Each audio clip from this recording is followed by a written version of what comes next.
Guys, nak share sikit. Ini dalaman kereta CR-V guys. Cik baru masuk. So sekarang kita start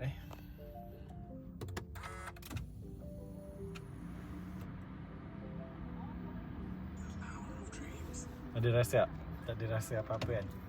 Bunyi pun tak ada. So sekarang kita reverse Oh sorry. Kita release parking brake dulu. Electronic parking brake. Okay. Kita kenali kereta sebab orang depan nak guna kereta EN1.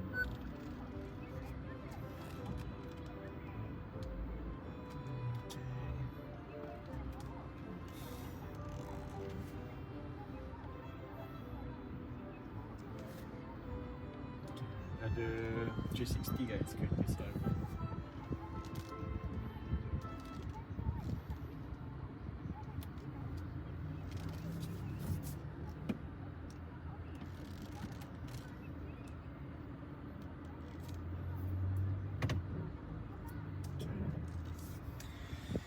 And then CR-V untuk RS dia ada wireless charging guys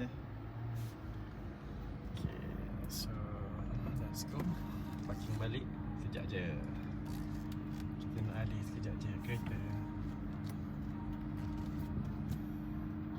Okay, so untuk siapa-siapa yang nak booking CR-V kan, Cik Bal ada ready stock, terutamanya yang warna putih dan type V.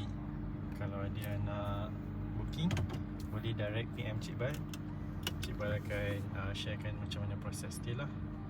Okay, thank you guys for watching. Subscribe channel Cik Bal dan like video ni.